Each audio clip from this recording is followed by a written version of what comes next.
Jericho at Kim Jones, hiwalay na nga ba? Kumakalat ang chikang nag-break na ang celebrity couple na sina Jericho Rosales at Kim Jones matapos ibandera ng talent manager at vlogger na si Ogie Diaz ang isang blind item tungkol sa isang gwapong aktor at ng kanyang napakagandang misis.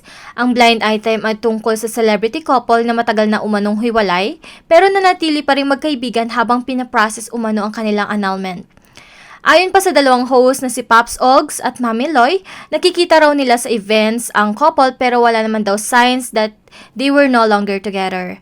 Nalulungkot umano ang talent manager, vlogger kung totoo ngang hiwalay na ang handsome actor at ang magandang asawa nito. Na-mention pa ni Papa Ogs na walang anak ang former couple. Pagbabahagi pa niya, nangyari umano ang separation ng pandemic but the actor and his wife remain friends and did not announce their separation. Ayon naman kay Mama Loy, ang former couple were together for about 7 to 8 years. Natanong na rin naman daw ng batikang manunulat ang aktor sa rumored separation nila pero dinedma lang siya. Pagbabahagi pa niya, hinahati na umano ng former couple ang kanilang conjugal properties at binebenta na ang kanilang love nest. Tinanong ni Mama Loy si Papa Ogs kung ano ang reason behind the separation. Wala raw sinabi ang kanyang source. Espekulasyon ng mga netizen ang blind item na tinutukoy ay sina Echo at si Kim. Kanya-kanyang hula ang mga netizen tungkol sa nakakaintrigang blind item ng talent manager at content creator na si Ogie Diaz. Ang subject, isang gwapong aktor na hiwalay na raw sa kanyang napakagandang asawa. Na-share ni Papa O ang tungkol dito sa latest episode sa YouTube channel niyang Showbiz Update, kung saan nagbigay nga siya ng ilang detalye about sa breakup. Noong narinig ko ito, nalungkot ako. Akala ko kasi itong gwapong aktor na ito inaikinasal sa napakagandang babae o lalong akala ko maayos ang kanilang relasyon. Simulang kwento ng entertainment columnist. Diba nakita natin sila sa isang event? Nakita natin silang dalawa, say ni Ogie. Nakita natin sino? Balik tanong naman ni Mama Loy kay Papa O na ibinulong dito ang mga tinutukoy ng mga celebrities. Oo, ang bongga, kakaiba yung outfit ng girl, chika ulit ni Mama Loy. Pagpapatuloy ni Papa O lalong ay thought na okay pa rin sila, na silang dalawa ay ini-enjoy muna ang isa't isa habang hindi pa nagbubunga ang kanilang pagmamahalan kasi wala pa silang anak. Ngunit ang nakakalokang plot twist, inaayos na raw ng mag-ex-couple ang kanilang annulment noon pang kasagsagan ng COVID-19 pandemic. Magkaibigin pa rin daw ang dalawa kahit hiwalay na. Dagdag pang chika ni Ogie, mayroon na ring nabalita noon na sila'y hiwalay na pero ito'y dinedma ng aktor. Yung may, wala na daw kayo? Tapos, bye guys, parang, we're good, tapos umalis na siya. Wala namang ibinigay na dahilan si Ogie kung ano ang dahilan ng kanilang hiwalayan ng gwapong aktor at ng misis nito. May mga netizen ang nanghula sa comment section ng YouTube channel ni Ogie kung saan talagang pinangalanan nila ang mag-asawang Jericho Rosales at Kim Jones.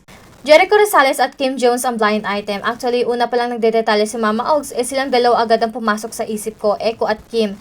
Lalo lang napagtibay ng gusto mo kong sumigaw para marinig mo? OMG, is it Echo and Kim? Anyhow, thank you dahil lagi niyo ako napapatawa. Happy New Year with love from Kuwait. Hala kung true ito, tama din siguro ang hinala ko noon pa na hindi sila magtatagal, parang may emptiness sa mga mata nila kasi. Kung matatandaan na balita ang tungkol sa breakup nila Jericho at Kim last year pa. Sa isang interview, natanong si Echo tungkol dito pero natawa lang ito at umiwas sa issue. Kasunod nito, tila dinanay naman ni Kim na hiwalay na sila ni Jericho sa pamamagitan ng pagpo-post ng picture ng actor sa Instagram, kalakip ang kanyang message para sa 43rd birthday nito. Ikinasal sina Echo at Kim noong 2014 sa isang garden wedding sa Boracay.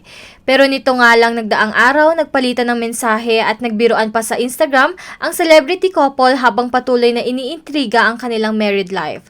Nito lamang bagong taon, January 1, 2024, nag-share si Jericho ng video ng kanilang mga homemade dishes para sa kanilang media noche, kabilang na ang pizza at pasta.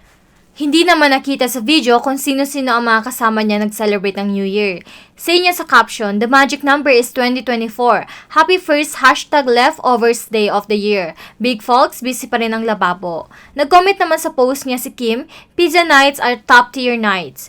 Nito namang nagdaang Pasko, December 25, nag-post si Kim ng ilang pictures sa IG at ipinakita ang kanyang OOTD at ang paglalaro ng Scrabble. Biro ni Kim sa kanyang caption, sana raw ay walang mag-away na magkakapamilya dahil lamang sa Scrabble. Komento naman ni Jericho sa post ng kanyang wifey, try to fake lose for once Kim. Your mom is still on the game table wearing tears on her face. Hirit ni Kim sa aktor, lol, she ruthless who's she kidding? Sa isa pa niyang IG post nito lamang December 31, nag-post siya ng mga nangyari sa buhay niya last year. Ang nilagay niyang caption, 2023 was my year of play. Ang comment ni Jericho, well done Kimberly, and 2023, well done. Clapping hands, emojis, now have fun dancing with 2024. Sagot naman ni Kim sa kanya, Jericho Rosales Official, The Interpretive Dance Renaissance. Maraming netizen ang nagtanong sa mag-asawa kung totoo nga bang hiwalay na sila, pero ni isa sa mga ito ay hindi nila sinagot. Sa isang panayam noon kay Jericho ay natanong na sa kanya ang issue ng hiwalayan nila ni Kim. Sagot ng aktor, people are entitled to their own opinion. I'm really not that type of person na I really have to explain myself to anyone. What you see is what you get. As long as I live in peace, in love and respect, yun lang ang importante sa akin, say pa ng aktor. Samantala, isa pa sa napansin ay ang pag-iwas ni Jericho na subukan siyang interviewin kung totoo ba na hiwalay na sila ng kanyang asawa. Tila natulala lang si Echo at iniwasan itong sagutin. So it's not true yung may mga issue mga hiwalay na or what? Hindi, it's not true. Walang ganong issue. Kayo ni Kim, sabi nila may mga ganong issue. Alright, you guys, I love you. Thank you. Okay. Ano nga ba talaga ang tunay na status ng marriage life ni Jericho Rosales at Kim Jones? Sila Kim at Jericho nga ba ang tinutukoy ng blind item ni Ogie Diaz sa kanyang naging vlog? Comment down your thoughts, like and subscribe for more latest trending news from us, and thank you for watching!